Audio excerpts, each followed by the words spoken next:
What's up, everybody? So we're out here. Joining me for episode 2. I'm gonna hit a back workout and then gonna wrap it up with some hip mobility. We're gonna get into a deep flow. We're gonna hit all the things.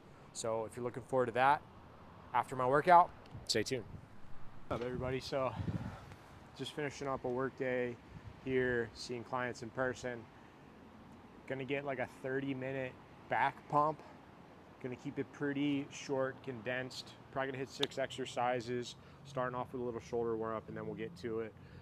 Goal is gonna be 4 sets of 12 to 20 reps of every exercise. Rest 1 to 2 minutes between. The goal after that, and kind of the main focus of my routine today, so I hit a 4-mile run this morning, 8:44 pace as we prep for a move here in Honolulu. So I want to make sure I stay on top of my mobility. So I'm going to hit a probably 10 to 12 minute mobility flow, lots of movements, lots of static holds. You all are going to join me for that right after my back workout.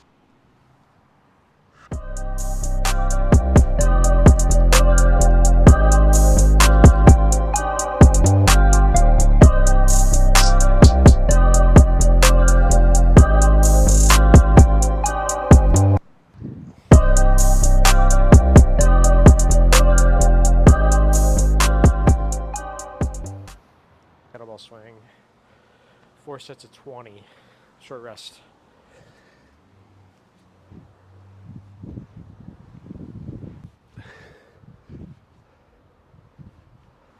Yeah, there's a little back that goes into it. It's kind of full body, but it's like a deadlift. I used to be really bad at these, but a lot of it's rhythm from the hips, carrying the weight into the arms. Arms aren't really doing a lot. There's a little bit of cardio as well. So let's talk about my goal for this channel. So for those that don't know, I have a doctorate of PT, physical therapy. That's what we call it in the Americas, is like a doctor of physical therapy. In other countries, it's called physiotherapist. But we are people that specialize in physical rehabilitation, getting somebody from a limitation, pain, injury, medical condition, back to happy, healthy. When I was like my 2nd or 3rd year PT school, about halfway through the program, I started to notice there were some gaps in my understanding as far as like getting somebody from high-level runner, for example. Like, yeah, sure, you had a knee surgery and I can get you walking and feeling good, but how do we get you from walking, feeling good to running 10 miles in one go while keeping things under control? There's a lot of missing information that I really wanted to gather and help fill in the gaps. And not everybody's in that place within the profession. Certain people specialize in certain things. But I'm someone who's always been motivated to work with high performers, people that are high achievers in life, want to be a high achiever physically and not just vocationally and not just in other areas. So I went and gathered those skills. I got a certified strength and conditioning specialist certification through NSCA, which is United States National Strength and Conditioning Association. I also went out and got a CrossFit Level 1 certification, which is worldwide, and about 1.5 years ago now went and upgraded that to a Level 2, which is more of a coaching style cert. So through my experiences while that's all been happening, I'll tell you this, I learned this, that if you're someone who really wants something specific out of your life, you can go out there and get it. You just need to advocate for yourself, especially when seeing people in the healthcare system or working with practitioners of their craft, whatever it is. There are a lot of resources out there. There's a lot of nuance to it, but you want to partner with a provider that also cares about your specific goals in the context of what you think about your goals. So you could say, oh, I want to get back to running. you don't need a cookie cutter program to get you back to running. There's a lot of things that will get you to a certain extent with the cookie cutter program, but you're gonna need something very specific and tailored to your needs when trying to get back to running. And so you need to make sure you're advocating for that. If it doesn't look or feel right or have a seamless fit, it's probably because you need to get out there and partner with somebody who is thinking more specifically in regards to your needs. I guess that's my little soapbox. I don't like to belittle anybody in the profession. There's so much good that happens just from movement in general. And so I think for my profession, there's a lot of room to grow, but there's also a lot of good in helping people move better and move well. Second exercise is going to be a bent over reverse fly. So we're getting a nice, just relaxed forward bend, squeezing through the shoulder blades. 20 reps. 20. Like I said, this is exercise 2, 4 sets. Straight sets means you're doing 4 sets. So 4 straight sets would mean 1 set, rest, 2nd set, rest, 3rd set, rest, 4th set, rest. Straight sets. You're not mixing in any other exercises or any other routines in the midst of that. You're just focusing solely on that muscle, that isolated position, whatever it is. And the rest piece is super huge. You want to make sure you rest. I can't tell you how many times I've given somebody 3 sets of 10, which is a good, rep scheme. 3 sets of 10, it works. But what I'm not telling you to do when I give you 3 sets of 10 is do 30 in a row, or 3 sets of 10 with 5 seconds rest in between. Like, I'm not gonna go yet. I'll go soon. But you see it a lot, just underdosed. And again, not trying to be negative, but that's why I went out and got kind of that bridge skill from, okay, cool, now you're moving better. Now you're back to performing at a high level. And that performing at a high level piece is very human psychology focused. It's very based on the activity they want to get back to. It's also a type of person. And the reason I like to work with high performers is I believe they're leaders in their field for a reason. They're taking the reins on developing a higher level skill set, and people are attracted to that. And so if I lead them well, I won't just lead them well, I'll lead other people well too, because there's other people looking up to them as their leaders in their marketplace, whatever they're doing.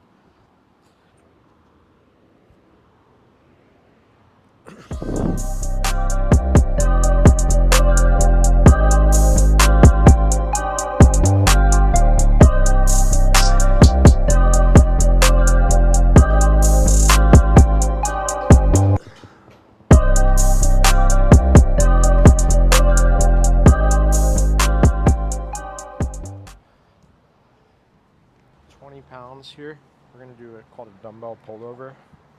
I love these. These are a great exercise. A little tricky to set up, but we're extending with a nice tight core, and then we're pulling to our hips with a bent arm.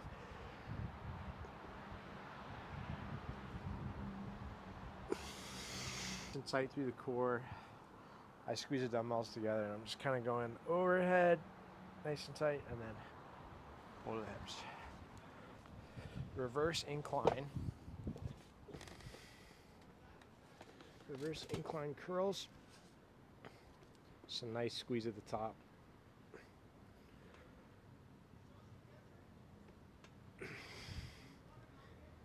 $12 reps. 60 seconds rest. Takes the swing out of it. We're kind of hitting just a straight long and short head bicep exercise here. But what's interesting is because of the shoulder position, you're actually doing like an isometric back stabilization as well. I like it. We're hitting 12 reps light because I want the pump from the squeeze at the top. Elbows are pinned.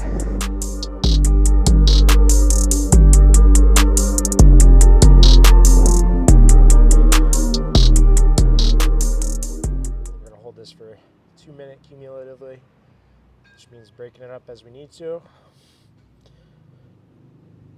And then we'll get right into the hip mobility.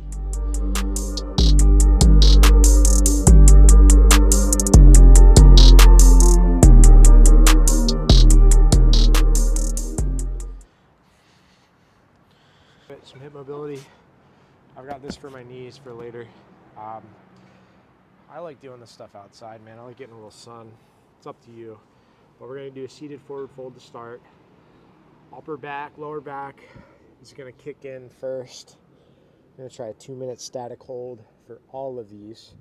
I'm very holistic though with stretching. There's a study that talks about time under tension being 2 minutes. I would say the first little bit, your nervous system kind of fights the stretch because of some stiffness. And then once that settles down, you really start to feel it where you're supposed to feel it. Once it kind of gets numb and goes away, I would back off. We don't need to desensitize our body. We need to move our body within range of motion in a relaxed way.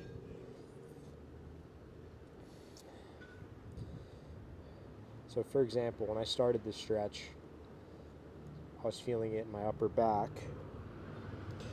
Now I'm feeling it in my right knee, behind the knee, hamstring area. It's actually funny, I'm also feeling it in my calves because of the nerve stretch. Again, like I said, we're not trying to desensitize. And then I like sinking a little deeper.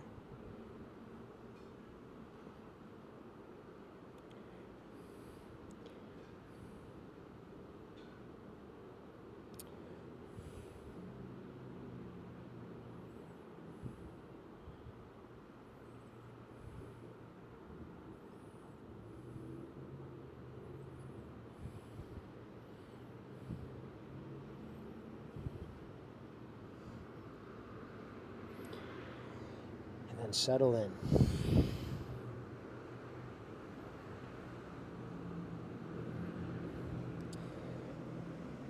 Why is this hip mobility, you ask? Well, where do your hamstrings go? You can pause the video, go look it up.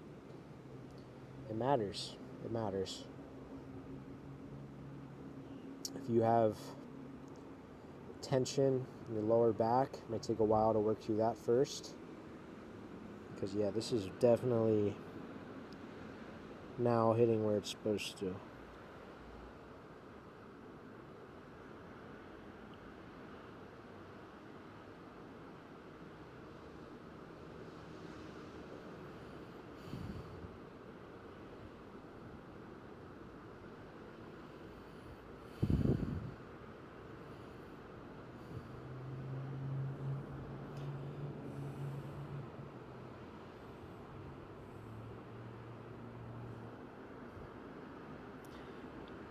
Okay, we're going to ease on out. Okay, now we're going to do, so we're going to bring the left leg into a bend in front of you like this. Right leg's going to go behind you. And what's called a pigeon. Forearms on the floor. Again, you can use a pillow to prop up the knee. This is really going to get into your back, front hip flexor area. And then the front hip, you're going to feel this laterally, kind of outside of the hip, and the glute piriformis.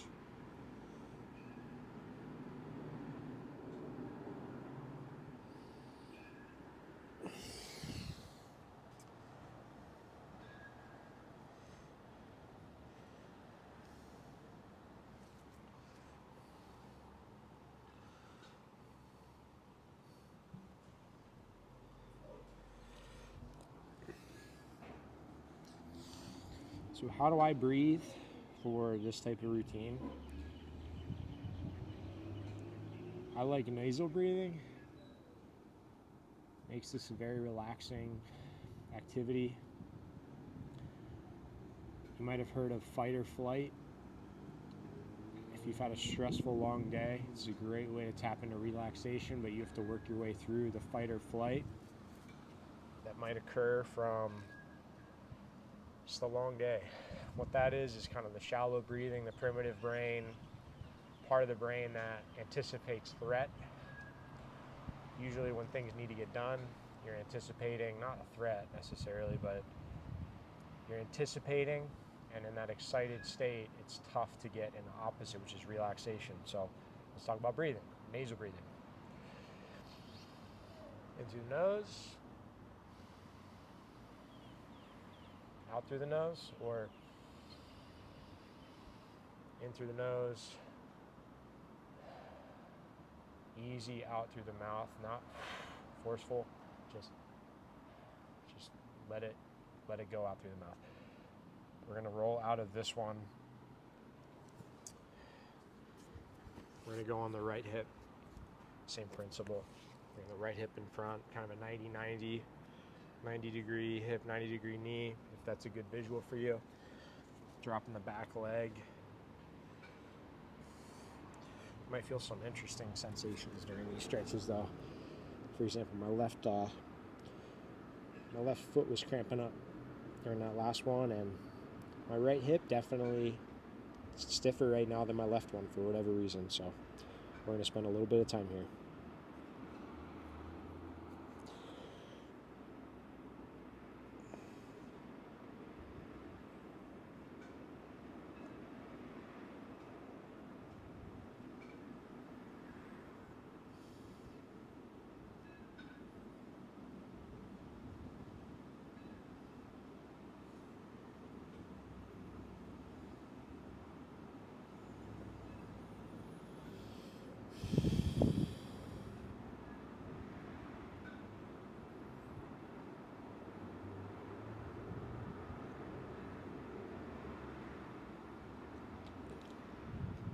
Now the body's easing up for sure.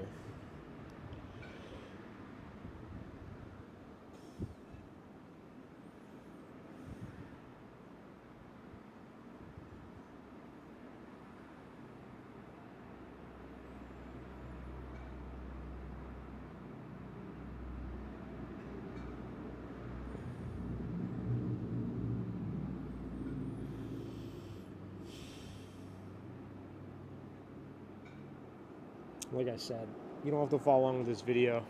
We're going to set 2-minute timer for each of these. So if you want to spend a little bit of time, pause the video, spend a little bit of time, rolling on out. Kind of come into a sitting position here. We're going to bring the legs up. We're going to do hip internal, external rotation. This is a hip 90-90 for a stretch. You can do this for a strengthening exercise as well. You can do this for active mobility. There's all sorts of things you can use this for. What we're going to do is we're going to drop the outside leg. We're going to bring the knee on the inside leg to the opposite ankle. We're going to hang out here for a little bit. This is all I need right now. I'm starting to cramp up a little bit, which is why it's good to do this. And then we're going to ease out. We're going to go the other way. We're going to repeat these about 10-second hold each direction, and I'm feeling the opposite stretch than the last one. I'm feeling that piriformis start to give me a little cramp. When that starts happening, ease out. It's going to start feeling better and better. So no pinching now, it's all done. So we can sit into a stretch a little bit more. What do I mean by that? We can rotate the body away from the side we're rolling to. That's going to give it a deep hip stretch. Just 10 seconds. And like I said, every time you do this,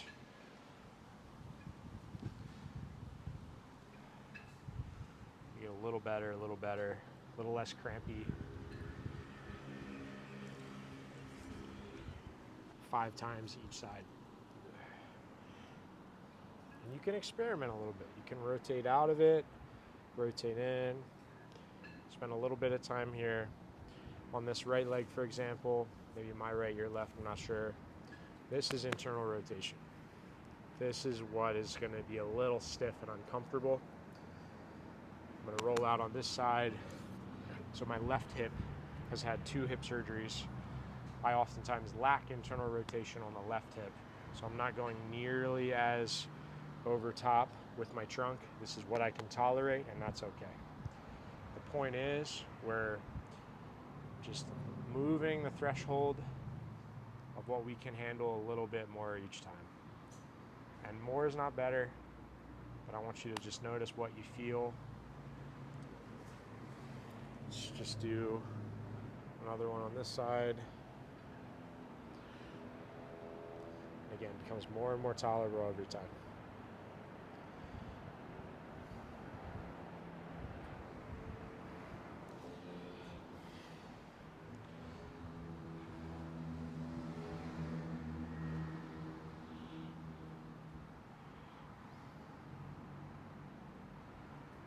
Okay. So now we're going to get into a straddle position. I'm going to grab a toy here. It's a trusty old kettlebell. What we're going to do, we're going to get the kettlebell or an object in front of us. We're going to get on it. We're going to get forward. We're going to try to really open up our ankles, not let them roll inwards, keep them out. We're going to grab that kettlebell. We're going to get into this as much as we can. The stretch will 100% change over time. This is one of those, so give it a little time. And we're going to do a few more things today.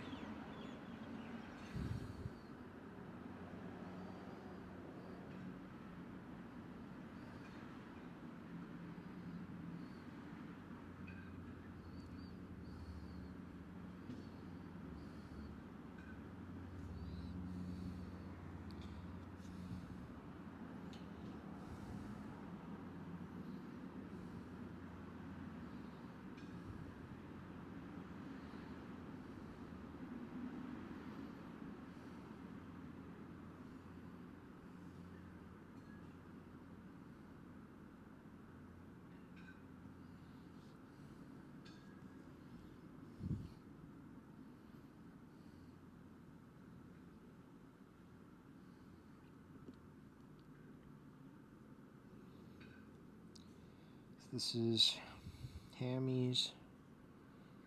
This is groin. Again, where does that stuff attach? It's good to know this stuff. It's good to understand how our body works. But our groin attaches up on our pelvis, depending on which muscle it is. And so when you're working hips, you got to think of what attaches to your hips and where does it attach to. So the femur is obviously the long bone of the hips. It's the ball and socket joint that attaches up in the pelvis. So ease on out of this one.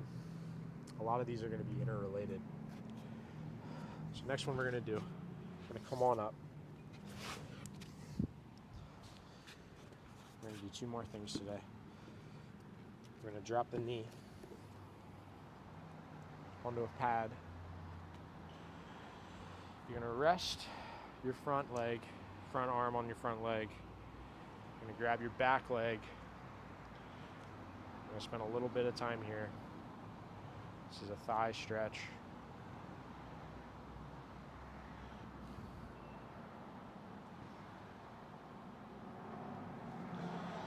If you don't need to grab the foot, and this is all you need, then this is all you need. If you want a little more intense of a stretch, you can go here. Again, you might have to spend a little bit of time here to figure out what your body wants. If you want more intense of a stretch, you can squeeze your butt and this back leg. And what that's going to do is push the hip joint forward.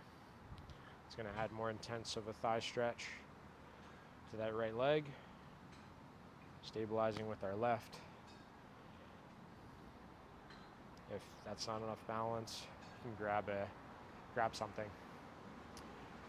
Stairway, grab a sofa, grab a broomstick handle. So what we're going to do is we're going to swap it. gonna go the other way. And again, we're stretching the back leg here. By this point, should be starting to feel pretty good.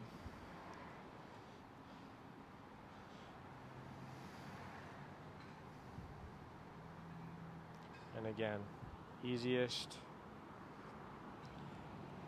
grabbing a leg, more intense, squeezing the butt, most intense.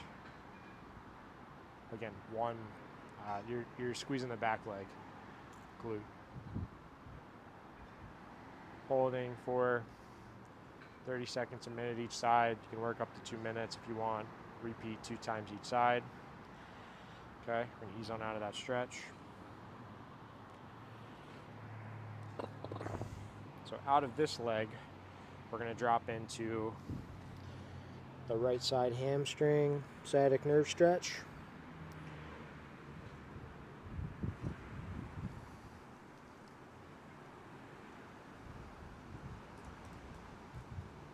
Stabilizing with our palms.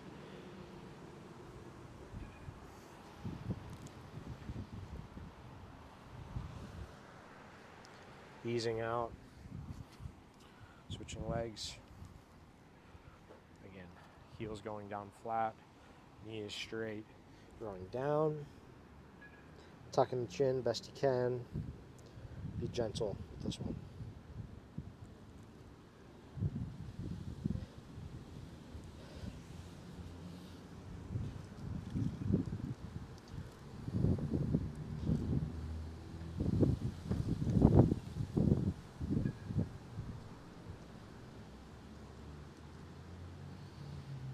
So we're going to ease out of that front leg, come back, okay, hips up.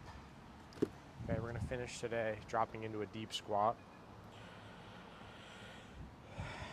Just going to drop in.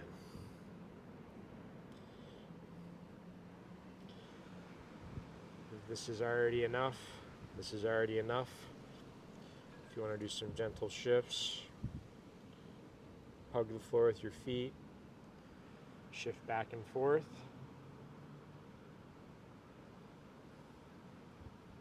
We're holding for one last 30 seconds.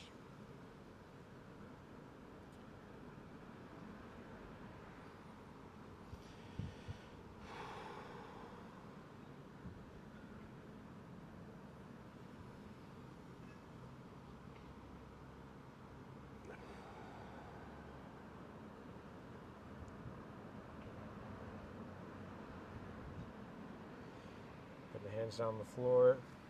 Come on up nice and slow.